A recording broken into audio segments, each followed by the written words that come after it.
Good evening to all. आज हम अपनी प्रिज्म वाली क्लास को, प्रिज्म वाले रिवीजन को कंटिन्यू कर रहे हैं और लास्ट में कुछ सोर्सेज ऑफ एनर्जी पे थोड़ा बहुत, बिकॉज कल जो टेस्ट है उसमें वो भी आ रहा है। तो पिछले 2-3 लेक्चर जो अपने हुए वो प्रिज्म पे ही हुए। कुछ बच्चों ने डायरेक्ट अटेंड किए, कुछ ने रिकॉर्डेड अटेंड किए। कोई बात नहीं, अभी देखिए आप। आज भी जो बच्चे अभी डायरेक्ट लाइव नहीं है वो अपना रिकॉर्डेड लेक्चर देख के जाएं कल टेस्ट से पहले। तो हम प्रिज्म वाले कॉन्सेप्ट की शुरुआत करते हैं। पिछले लेक्चर में हम एंगल ऑफ मिनिमम डेविएशन पे थे कि नहीं, बार बार डेविएशन पे ही जा रहे थे हम। हाँ जी, प्रिज्म पे अलग अलग क्वेश्चंस ले रहे थे डेविएशन के ऊपर, ध्यान है? Yes sir. ठीक है। तो यहां पे मैं अगर एक रूल दूं जो न्यूटन ने दिया था,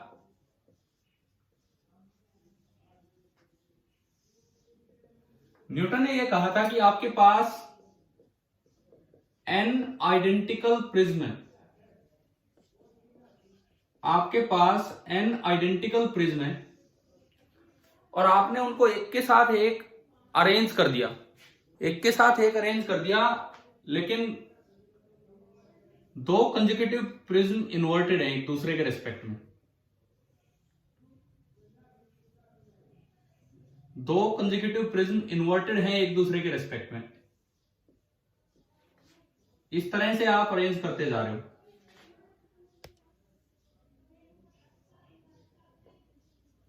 ये मैं कहता हूं कि भाई एक सिस्टम है मेरे पास, मुझे नहीं दिखा रखा कि कैसे है क्या है, लेकिन बिल्कुल बस ये अरेंजमेंट है।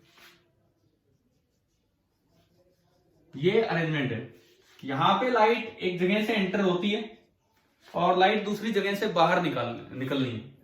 और हमें दिया गया कि डेविएशन, क्योंकि आइडेंटिकल प्रिज्म है तो डेविएशन प्रोड्यूस्ड बाय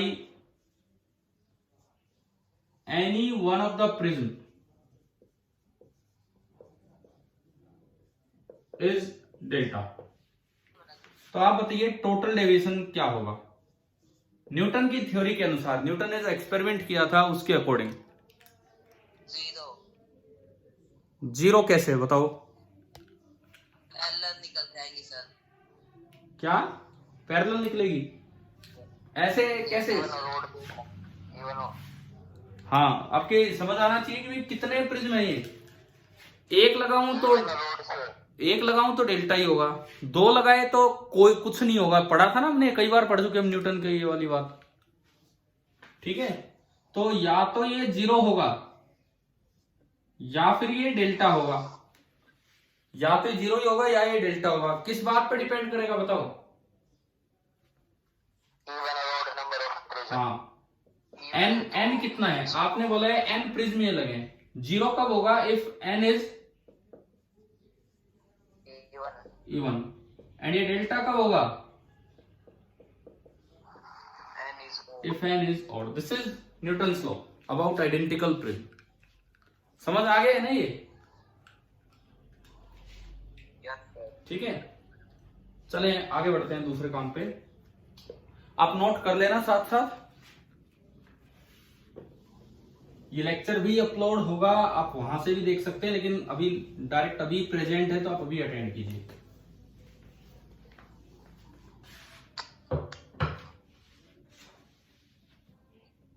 अच्छा, दूसरी बात यह है, न्यूटन्स लॉ हमारा कॉन्सेप्ट हो गया है। दूसरा कॉन्सेप्ट सुनिए। आपने एक ग्राफ पढ़ा और मैंने पिछले कुछ क्लासेज में इस पे रिवीजन भी लिया है। आई के साथ डेविएशन का ग्राफ, आई के साथ एंगल ऑफ डेविएशन का ग्राफ ऑलमोस्ट ऐसी कुछ शेप का आता है। ये ऊपर की तरफ कर्वेचर अपवार्ड, कोई पैराबोला होना जरूरी नहीं है, कर्वेचर अपवार्ड इस तरह का होता है। इस ग्राफ में 2-3 बड़े इंपॉर्टेंट पॉइंट्स हैं। सबसे ज्यादा इंपॉर्टेंट पॉइंट है ये वो पॉइंट होता है जहां पे डेविएशन कितना होता है? मिनिमम। इस समय I बराबर E होता है और इस समय R1 बराबर R2 बराबर कितना होता है? A/2। यह भी एक बड़ा इंपॉर्टेंट पॉइंट है कि R1 भी A/2 और R2 भी A/2। अब ये तो एक ज्योमेट्रिकल एंगल है, ए तो एक ज्योमेट्रिकल एंगल है, मतलब वो आने वाली लाइट की कलर पे डिपेंड ही नहीं कर रहा। इसका क्या मतलब है? इसका मतलब ये है कि ये जो आर है, आर इस समय दिस इज इंडिपेंडेंट ऑफ, इसका क्या मतलब ये समझाऊंगा मैं, डायग्राम से समझेंगे, कलर ऑफ लाइट। क्योंकि अगर लाइट का कलर चेंज होगा तो रिफ्रैक्टिव इंडेक्स चेंज होता है। हमें पता होना चाहिए कि अगर लाइट का कलर चेंज होता है तो रिफ्रैक्टिव इंडेक्स चेंज होता है। कैसे? विबग्योर में लैम्बडा किसका ज्यादा और किसका कम है? रेड का ज्यादा। रेड का ज्यादा। तो एन रेड का ज्यादा होगा कि कम होगा? एन रिफ्रैक्टिव इंडेक्स वोयलेट का ज्यादा और रेड, हाँ, रेड का कम होगा, वोयलेट का ज्यादा होगा। जिसकी वेवलेंथ ज्यादा होती है उसका रिफ्रैक्टिव इंडेक्स कम। और रिफ्रैक्टिव इंडेक्स कम है तो स्नेल्स लॉ तो उस पर डिपेंड करता ही करता है। स्नेल्स लॉ उस पर डिपेंड करता है। इट मींस आर की वैल्यू तो कलर पे डिपेंड करनी चाहिए, लेकिन मिनिमम डेविएशन के वक्त आर कितना हो जाता है? a/2। क्या मतलब इस चीज को अभी समझते हैं। पहले यही कॉन्सेप्ट सीख लेते हैं। क्या चीज है देखिए, सपोज ये एक आइसोसेल्स प्रिज्म है, ये दोनों एंगल बराबर हैं और ये हमारा एंगल है ए। यहां से कोई लाइट आती है इस साइड से। अच्छा, जिस वक्त अगर ये आइसोसेल्स प्रिज्म हो और मिनिमम डेविएशन हो तो जो बीच में से लाइट निकलती है वो पैरेलल टू द बेस निकलती है। आइसोसेल्स प्रिज्म हो तो ये बीच में से light parallel to the base निकलेगी, यूं निकलेगी। अब देखो यहां आपने बनाया नॉर्मल, यहां आपने बनाया नॉर्मल और ये एंगल है R1 और हम कह रहे हैं कि मिनिमम डेविएशन है तो R1 कितना होगा? मिनिमम डेविएशन है तो R1 कितना होगा? कुछ दिख रहा है? मैं छोटा सा ही लिखा है वहां पे, बोलो समझ आ रहा है क्या लिखा है? a/2। ठीक है, अब आप यहां स्नेल्स लॉ लगाओ। Let this angle be I, suppose ये एंगल I है, यहां स्नेल्स लॉ लगाएं। 1 × sin I, refractive index n है, बराबर n × साइन ऑफ R1 और R1 कितना है? a/2। ठीक है, R1 है a/2। अब देखिए इस साइड देखो, a/2 कलर पे डिपेंड नहीं करता है, तो ये फैक्टर इंडिपेंडेंट ऑफ कलर, ये जो फैक्टर है this is independent of colour of incident light. लेकिन बताओ n डिपेंड करेगा कि नहीं? n रिफ्रैक्टिव इंडेक्स करेगा, बिल्कुल करेगा। और n वॉयलेट के लिए बताओ, रेड से ज्यादा होगा कम होगा? अभी बताया था आपने, ज्यादा।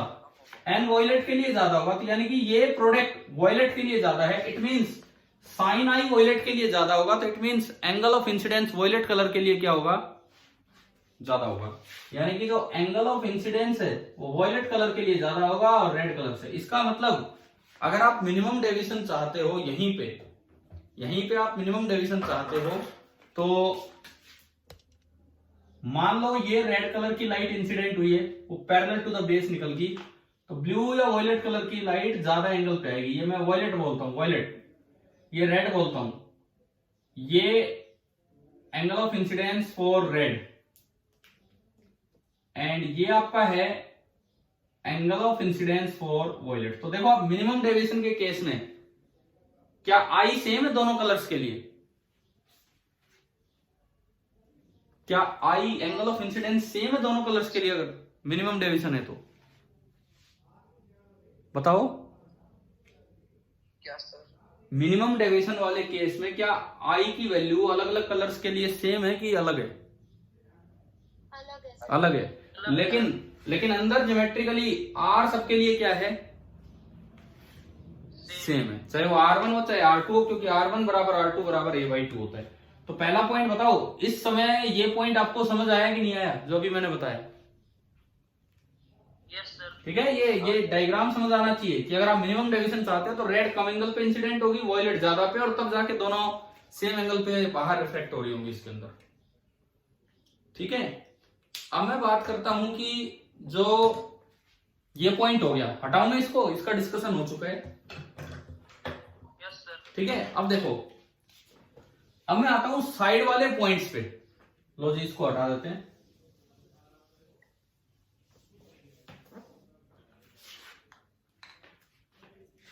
कल का जो आपका सिलेबस है टेस्ट का, कल वाले टेस्ट का, एक तो प्रिज्म आ रहा है, एक ऑप्टिकल इंस्ट्रूमेंट आ रहे हैं, और तीसरा सोर्सेज ऑफ एनर्जी। यही है कि कुछ और भी है? बोलोगे एक बार यार? Prism, optical instrument and sources of energy, यही है या कुछ और भी है? ऑप्टिकल इंस्ट्रूमेंट नहीं है सर। देखिए ह्यूमन आई, ऑप्टिकल इंस्ट्रूमेंट नहीं है कल? ह्यूमन आई है सर, ऑप्टिकल ह्यूमन आई है सर। अच्छा, ह्यूमन आई है तो उसके डिफेक्ट्स पे आ जाएंगे। ठीक है, ऑप्टिकल इंस्ट्रूमेंट नहीं है तो ह्यूमन आई के डिफेक्ट्स पे आ जाएंगे सवाल, जो भी आएंगे जिस तरह से भी। लेकिन ये कलरफुल वर्ल्ड है तो आपको ये सारा रिवाइज करके जाना है। स्कैटरिंग ऑफ लाइट, रेनबो पढ़ाए हैं कि नहीं है हमने बीच में, ये जो क्लासेज हुई हैं? ठीक है, एटलीस्ट, क्योंकि ये कलरफुल वर्ल्ड वाला पूरा पार्ट आ रहा है, पता लगे हम प्रिज्म पे रह गए और सवाल उन पे ज्यादा आ रहे हैं, तो अपना रिवाइज करके जाना। लेकिन न्यूमेरिकल जो आते हैं वो ओनली प्रिज्म पे आएंगे। स्कैटरिंग ऑफ लाइट और रेनबो पे न्यूमेरिकल नहीं आते, उन पे थ्योरेटिकल क्वेश्चंस आते हैं। चलो देखो, तो अब इधर सुनो। अब मैं बात करूं मैक्सिमम डेविएशन वाले केस की। ये वो केस है, ये केस या ये लास्ट केस, इस समय डेविएशन मैक्सिमम होता है। इस समय जो डेविएशन है वो मैक्सिमम है, इसको हटाओ। अच्छा, ये वो इंस्टेंट होता है जब आई अपनी मिनिमम वैल्यू पे जा चुका है, कि इससे कम अगर आप आई कर दोगे तो रे बाहर ही नहीं निकलेगी, बिकॉज इस वक्त ई बढ़ते बढ़ते कितना हो चुका होता है? 90 डिग्री। याद है क्या ये केस? कौन सा केस है? अगर मैं इस केस की बात करूं, देखिए अगर मैं इस केस की बात करूं तो ये वो केस है जब ये नॉर्मल डाला आपने, आई कम होते होते इतना हो चुका है, ये आई अपनी मिनिमम वैल्यू पे पहुंच चुका है, आप इस रे को ऊपर उठा लें और आई मिनिमम हो गया। इस तरह मैं डेविएशन मिनिमम नहीं कह रहा, लेकिन इस वक्त आई मिनिमम है और ये रे जस्ट बस इसके बाद TIR होना है, ये वो वाला केस है। और इस समय जो डेविएशन है वो मैक्सिमम होता है। अगर मैं इस लाइन को आगे बढ़ाऊं, और इस लाइन को पीछे बढ़ाऊं, तो ये जो डेविएशन होगा, ये जो डेविएशन होगा, दिस विल बी मैक्सिमम। आप बताओ, ये केस आ गया समझिए, कौन सा केस है यहाँ पे जो बना है? Yes sir. ठीक है, ये उतने ही मैक्सिमम दोबारा तब होता है जब आई और ई इंटरचेंज होते हैं। हमने अपनी पिछली किसी क्लास में ये चीज पढ़ी है कि अगर आई और ई इंटरचेंज हो जाए तो डेविएशन की वैल्यू क्या रहती है? बिल्कुल सेम। ठीक है, तो इस जगह आई तो हो जाना है 90 डिग्री और ई हो जाना है जितना था आपका आई मिनिमम। मतलब अगर मैं इस जगह का डायग्राम बनाऊं तो जो ये नॉर्मल है, तो ये एंगल जस्ट ऑलमोस्ट 90 डिग्री इस तरह का काम कर देना है, बस थोड़ा सा 90 से कम। तो ये रे इसके अंदर बेंड होगी। अब देखो, यहां देखो आप, ये एक नॉर्मल है, यहां ये एंगल है 90 और ये एंगल है R2 बोलते थे हम इसे, लिखने में छोटा ही लिखा जा रहा है, आपको समझ आ रहा है क्या? ये वाला एंगल R2 बोलते थे हम इसे। हाँ जी, नजर आ रहा है? बताओ ये एंगल, तो ये एंगल इतना ही यहां बनेगा और ये R2 हो जाएगा। प्रिंसिपल ऑफ रिवर्सिबिलिटी से ये एंगल यहां पे R2 हो जाएगा। फिर उसके बाद ये रे वहां जाएगी एंड ये आपने फिर से नॉर्मल डाला और ये एंगल हो जाएगा जो वहां पे R1 था, ये इधर वाला, ये R1 हो जाएगा। और उसके बाद ये रे बाहर निकलेगी और ये जो एंगल होगा ये आपका हो जाएगा जो बाहर आई मिनिमम था उस साइड। एंड फाइनली यहां भी अगर आप इस लाइन को बढ़ाएं और इस लाइन को बढ़ाएं तो ये जो आएगा, this will be again delta maximum. मैंने आपको दोनों केसेस डायग्राम से बना के दिखाए हैं, आप बताओ ये समझ आया कि नहीं आया? सर अगर इसमें इंसिडेंट, दूसरे केस में इंसिडेंट रे एग्जैक्ट 90 डिग्री हो जाए तो ना, एग्जैक्ट 90 होगी तो एंट्री नहीं कर पाएगी, बाहर पैरेलल निकल जाएगी। 90 से थोड़ा सा कम तभी एंटर कर पाएगी, समझ गए हो? अब वो थोड़ा सा कम कुछ नहीं होता है, 0.5 डिग्री कर दिया तो बोलेंगे तो न्यूमेरिकल्स में 90। आप बताइए क्या ये कॉन्सेप्ट, ये वाला कॉन्सेप्ट समझ आ गया कि नहीं? ठीक है, अब देखो ये केस भी क्वेश्चन में आ सकता है, ये केस भी क्वेश्चन में आ सकता है। बहुत बार क्या होता है, सुनिए, आपको रिफ्रैक्टिव इंडेक्स दे दिया, आपको आई मिनिमम दे दिया कि भाई मिनिमम वैल्यू इतनी होगी नहीं तो TIR हो जाएगा। तो अगर ये चीज बोल दी ना कि आई मिनिमम है θ1, तो अपने आप आपके दिमाग में आना चाहिए कि ई कितना लेना है, 90। ये कोई कहेगा नहीं क्वेश्चन में ई आपने 90 लिया। अब सुने, इधर का ई पता है 90, एन पता है, स्नेल्स लॉ से क्या लगा दोगे, R2 आ जाएगा, R2 आ गया। फिर इधर का आई दे रखा है, एन पता है, स्नेल्स लॉ से क्या आ जाएगा, R1। R1 और फिर अगर मान लो ए तक पहुंचना हो तो R1 प्लस R2 क्या हो जाएगा आपका, ए। समझ गए हो ना यार। देखो तीन ही तो केस है, तीन ही केसेस हैं, बीच का तो कोई केस आ जाए तो अलग ही बात है। तीन ही केस है, या तो ये वाला या ये या फिर ये। इसमें ध्यान रखना है कि अगर बोल दिया कि ये आई की मिनिमम वैल्यू है कि इसके बाद TIR होना है, तो इट मीन्स बस मिनिमम बोल दे तो आपको ई कितना ले लेना है, 90। एक बार उधर स्नेल्स लॉ लगा लो, एक बार इधर स्नेल्स लॉ लगा लो, और R1 R2 लाके आ गया। या ऐसा होता है ए दे रखा है, ये आई मिनिमम पूछा हो, ए दे रखा हो, आई मिनिमम पूछा हो, पहले उधर स्नेल्स लॉ लगाओ, R2 आया, ए में से घटाओ, R1 आया, और फिर स्नेल्स लॉ लगाओ तो क्या आ जाएगा, आई मिनिमम आ जाएगा। बताइए भाई यहां तक क्लियर हो गया कि नहीं? ठीक है।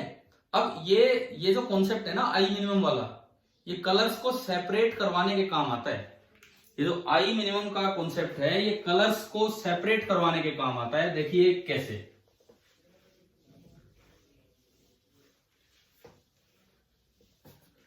देखो कल प्रिज्म का कोई सवाल गलत नहीं होना चाहिए। हमें जहां तक ध्यान है पिछले 2-3 दिन से लगातार जो भी काम हो रहा है, 20 मिनट हो 40 मिनट हो, प्रिज्म पे ही हो रहा है ना लगातार, है ना। तो प्रिज्म पे कोई गलती नहीं करें आप। अगर कलर्स वाले क्वेश्चन आ गए, मैं मेनली मोनोक्रोमेटिक लाइट मींस वो deviation without dispersion, dispersion without deviation, वो थोड़ा पढ़ जाना क्या पता उस पे आ जाए। वैसे वो चांसेस कम होते हैं 10th में उस चीज पे आने के, वो 12th का कॉन्सेप्ट है ये है। तो अगर हम चले अपने नेक्स्ट कॉन्सेप्ट पे, जो मैं कह रहा था colour separation, colour separation through prism.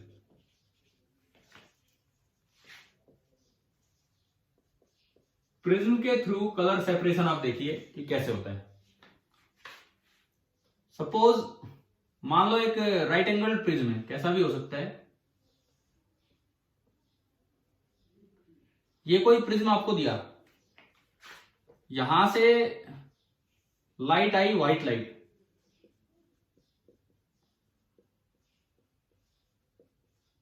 हाँ जी बताओ, यहां पे स्प्लिट होगी या नहीं होगी लाइट इस जगह? क्या लाइट यहां स्प्लिट होगी या नहीं होगी?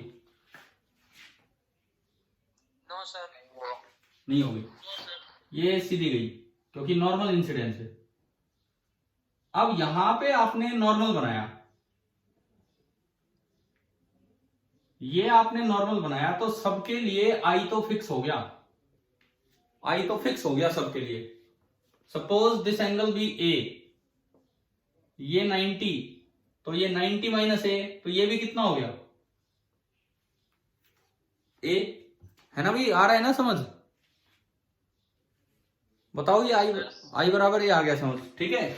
अब देखो, अब यहां पे कलर सेपरेशन का मतलब है कुछ कलर अंदर रह जाएंगे और कुछ कलर बाहर रह जाएंगे। तो सबसे पहले आप रिफ्रैक्टिव इंडेक्स ऑफ प्रिज्म निकाल लो for E to be 90 degree, कि भाई ई अगर आप 90 डिग्री चाहते हैं तो रिफ्रैक्टिव इंडेक्स कितना होगा। कैसे निकालें उसका तरीका सुने। आप स्नेल्स लॉ लगाओ, अंदर refractive index n into sine A, है ना, बाहर 1 into sine 90, sine 90 1, n into sine A is equal to 1। n बराबर क्या आ गया, 1। रटना मत ये तरीके, मैं जो बता रहा हूं उस पर ध्यान दो। n बराबर 1 अपॉन साइन ए, क्योंकि जरूरी थोड़ी प्रिज्म राइट एंगल है, कैसा भी आ सकता है, तरीके पे आप जाओ। आपको ज्योमेट्रिकली एंगल निकाल लेना है, राइट एंगल है तो ए आ गया, नहीं तो कुछ और आ जाएगा, है ना। n बराबर आ गया 1 अपॉन साइन ए। अब देखो यहां जो कलर्स हैं, सातों कलर्स हैं, विबग्योर, तो n रेड सबसे कम, then n orange, n yellow, n green, n blue, n indigo, n violet. क्या इस सीक्वेंस में n होंगे कि नहीं सभी के, बताओ? क्या रिफ्रैक्टिव इंडेक्स ऑफ प्रिज्म इस सीक्वेंस में होंगे? ये n की वैल्यू ढूंढ लो 1/sin a कहां है, कहीं होगी इसके बीच में। सपोज ये वैल्यू है n बराबर 1/sin a। तो अगर बिल्कुल ये वैल्यू होती तो 90 डिग्री पे आ जाता, उससे भी ज्यादा वैल्यू है तो मच डेंसर मीडियम है। मच डेंसर मींस TIR हो जाएगा, अंदर ही रह जाएगा। देखो अंदर वाला मीडियम जितना डेंसर होगा TIR के चांस उतने ही ज्यादा होंगे। तो अब आप इसमें देख के बताओ, अगर ये n बाई चांस, मैंने माना है कि ये n यहां पे है, ये जो वैल्यू आपने कैलकुलेट की यहां, तो बताओ किन कलर्स का तो TIR होगा और कौन से कलर्स बाहर निकलेंगे? किन कलर्स का TIR होगा और कौन से कलर बाहर निकलेंगे? ये मीडियम किन कलर्स के लिए ज्यादा डेंस है? इससे भी ज्यादा डेंस, जो ये केस है उससे भी ज्यादा डेंस। n ज्यादा किस किस का है उसके लिए? भाई green, blue, indigo and violet, इनके लिए तो ये मीडियम मच डेंसर है। डेंसर टू रेयर लाइट जाएगी और मच डेंसर मीडियम होगा तो TIR के चांस उतने ही बढ़ेंगे। तो बताओ ये 4 कलर निकलेंगे कि नहीं निकलेंगे बाहर? बोले नहीं निकलेंगे। तो इनका तो हो जाएगा TIR, एंड ये जो 3 कलर्स हैं दे विल एमर्ज आउट। ये 4 अलग हो गए और ये 3 अलग हो गए, 4 एक साइड 3 एक साइड, ये बाहर निकल आएंगे और वो बाहर नहीं निकलेंगे। अच्छा, इन केस अगर ये n की वैल्यू 1/sin a इधर आ जाती, यहां सपोज यहां आ जाती, फिर क्या कोई कलर बाहर मिलता आपको? No sir. अगर n की वैल्यू ये जो आई है, रेड का भी रिफ्रैक्टिव इंडेक्स उससे ज्यादा होता तो रेड के लिए भी मच डेंसर मीडियम है तो सारे कलर अंदर रह जाते, और अगर ये n की वैल्यू वहां हो जाती तो सारे के सारे कलर्स बाहर आ जाते। तो आप बताओ कलर सेपरेशन थ्रू प्रिज्म समझ आया कि नहीं आया? ठीक है। अब देखो बहुत से फॉर्मूले हमने पढ़ लिए, R1 + R2 बराबर है, सब कुछ हमने देखा। एक बड़ा स्पेशल आपको ध्यान रखना होता है, क्या देखिए मैं बोर्ड पे दिखाता हूं।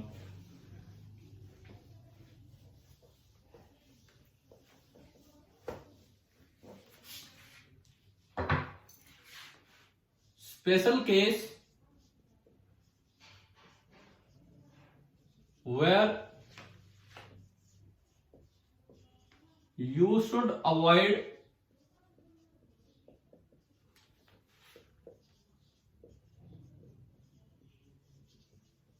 the standard formula।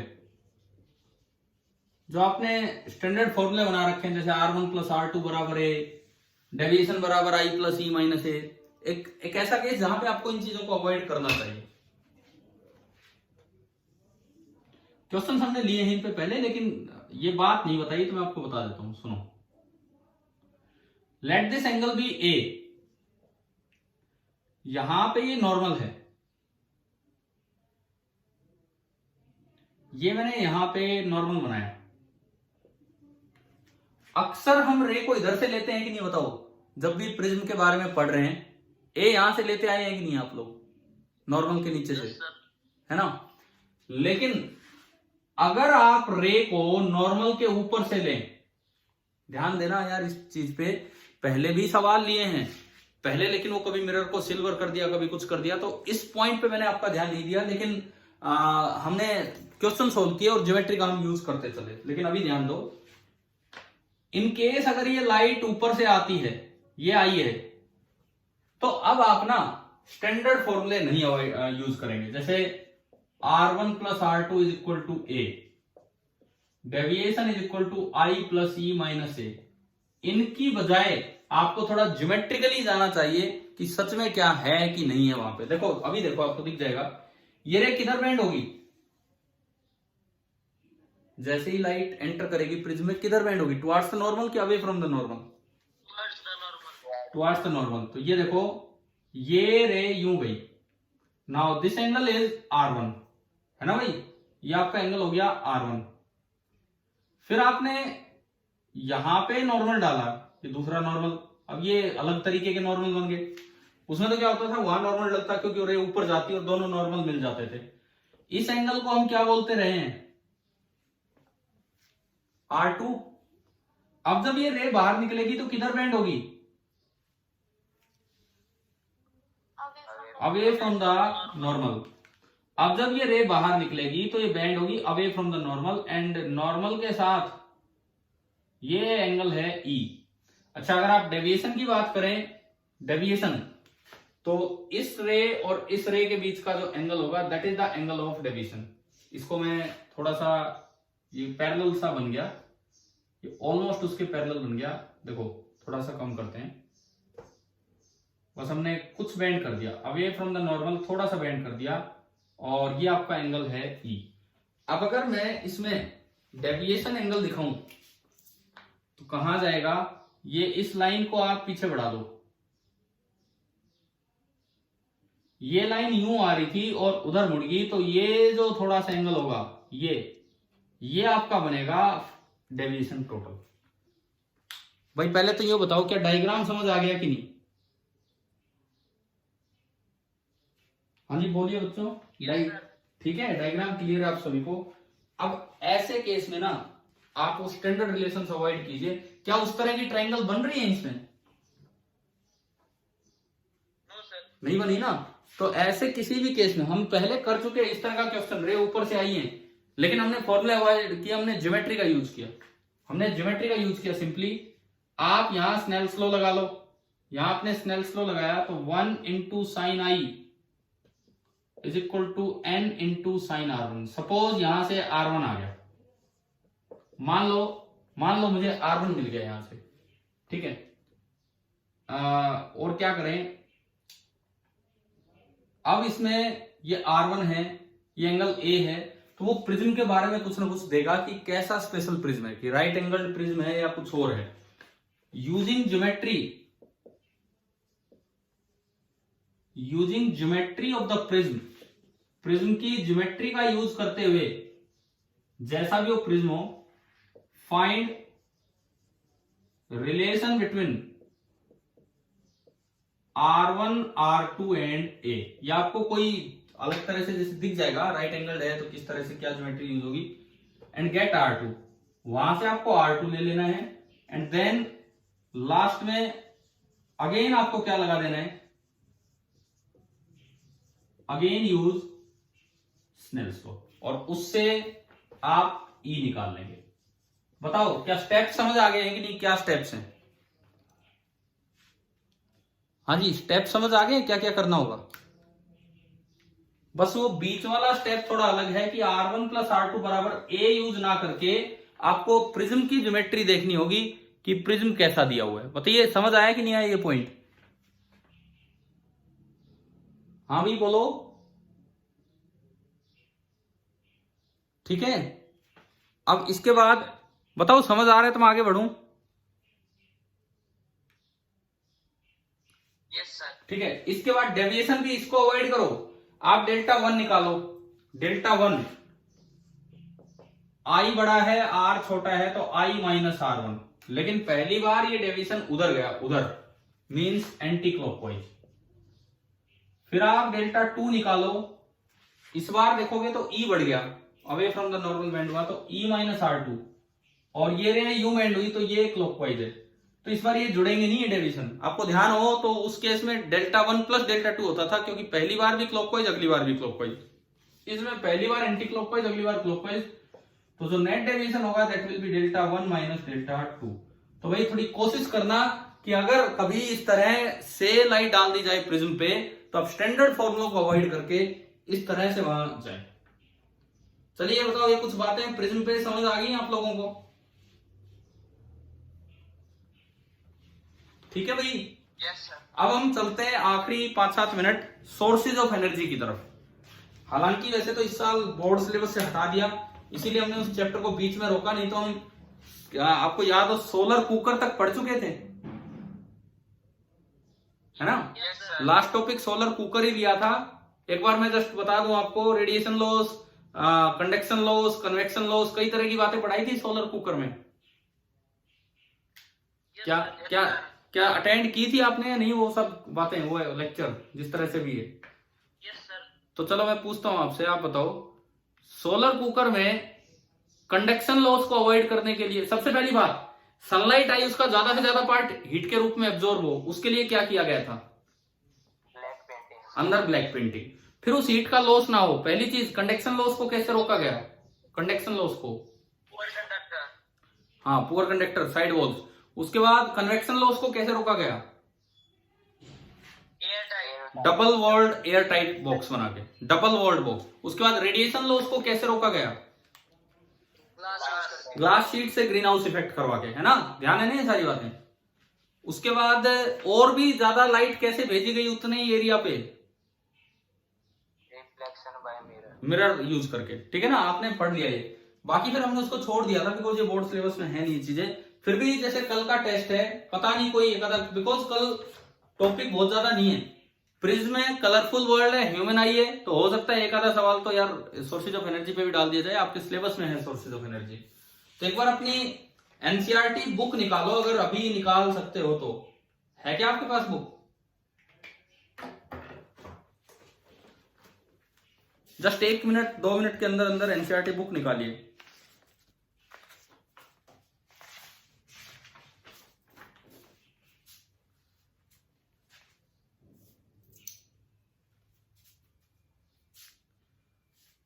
हाँ जी बताओ, खोल ली book? Sources of energy chapter 14।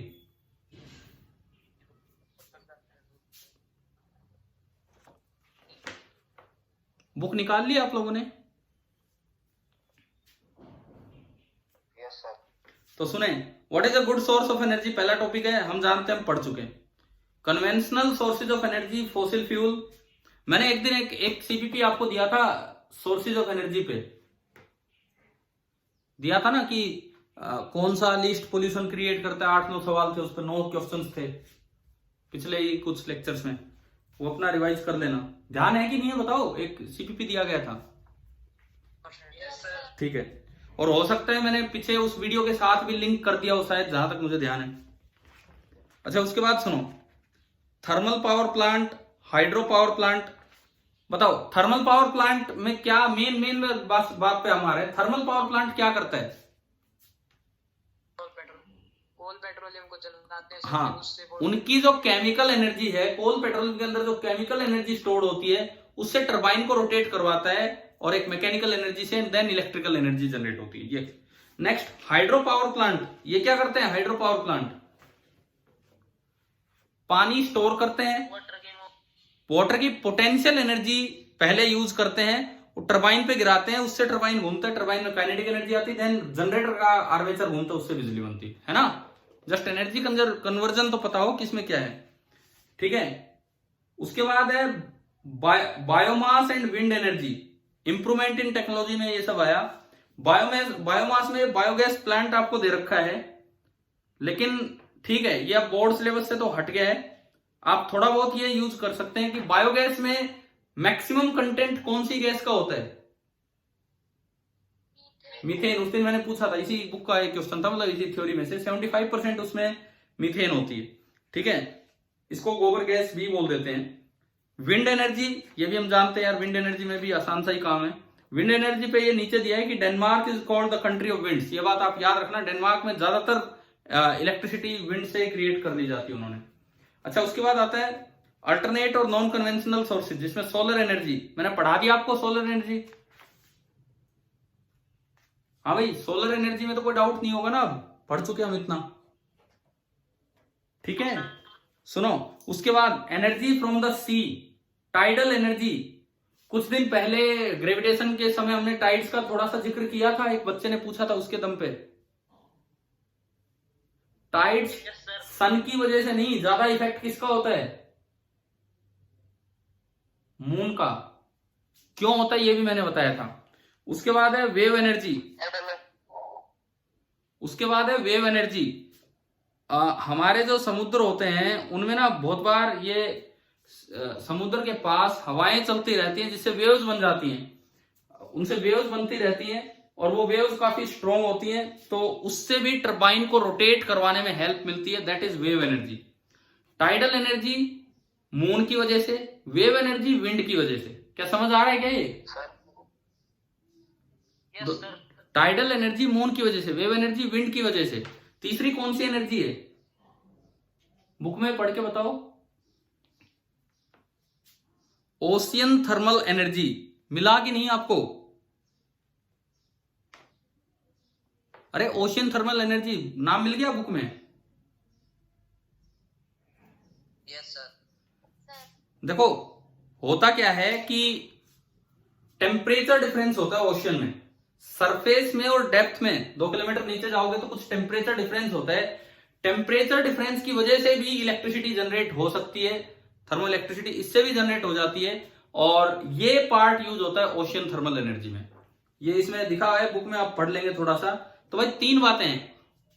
पानी में, ओशियन में जो एनर्जी है 3 तरीके से होती है: tidal energy, wave energy and ocean thermal energy. Tidal energy किसके कारण है? टाइड्स किसकी वजह से जनरेट हो रहे हैं? टाइड्स मून की वजह से। वेव एनर्जी किसकी वजह से है? वहां क्या ब्लो करती रहती है? विंड। और ओशियन थर्मल एनर्जी किसकी वजह से है? सरफेस और डेप्थ में कुछ टेम्परेचर डिफरेंस होता है। तो इन सब की वजह से ये काफी एनर्जी है जिनसे भी बिजली बनाई जा सकती है। नेक्स्ट है जियोथर्मल एनर्जी। देखो जरा सा दिया है, एनसीईआरटी में 5-5 लाइनें दी हैं, तो हमें थोड़ा सा इनका आइडिया होना चाहिए। पता लगे एक आधा सवाल बाई चांस आ भी जाए तो हम कर दें।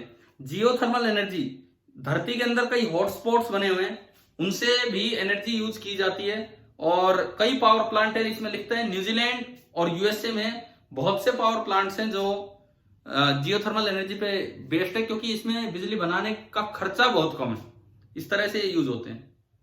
उसके बाद है न्यूक्लियर एनर्जी। न्यूक्लियर एनर्जी मैंने पढ़ाया था आपको, हाँ जी, न्यूक्लियर एनर्जी तो पढ़ाया था ना क्लास में, ठीक है। नेक्स्ट एनवायरमेंटल कंसिक्वेंसेज और रिन्यूएबल, ठीक है, आप पढ़ लेंगे। और एक चीज ये याद रखना, अल्टीमेट सोर्स ऑफ एनर्जी कौन है? Ultimate source of energy sun, ठीक है, this is the ultimate source of energy. और अगर ये चैप्टर बोर्ड में होता तो हमें थोड़ी इनकी एक्सप्लेनेशन लिखनी आनी चाहिए थी। अब उसमें है नहीं, तो एनटीएससी में आएगा तो डायरेक्ट ऊपर से आप एक बार ये पढ़ लेंगे किस पे बेस्ड है, कौन सा एनर्जी कन्वर्जन हो रहा है, या कुछ स्पेशल पॉइंट्स। तो बस इतना बहुत रहेगा इस चैप्टर के लिए। तो मैं मान के चलूं यार, कल आप एक एटलीस्ट प्रिज्म के क्वेश्चंस में तो अच्छा स्कोर करोगे, एक सवाल प्रिज्म का हो जाएगा। दूसरी बात, रेनबो, स्कैटरिंग ऑफ लाइट, इस तरह की चीजें अपनी रिवाइज करके जाना, क्योंकि कलरफुल वर्ल्ड का एक पार्ट है। और तीसरी बात, ह्यूमन आई, जिसके बारे में मैं बिल्कुल निश्चिंत हूं, क्योंकि हमने इतना पढ़ लिया है। मुझे लगता है आप कोई डिफेक्ट पे क्वेश्चन आ जाए आप कर देंगे सोल्व। अभी बोलो, मायोपिया, हाइपरमेट्रोपिया, ये आप कर लेंगे, ठीक है? ठीक है, तो आपका टाइम पूरा हो गया है। ये लेक्चर अपलोड भी हो रहा है, जिन लोगों ने लाइव क्लास अटेंड नहीं की वो इस लेक्चर से अब देख रहे होंगे।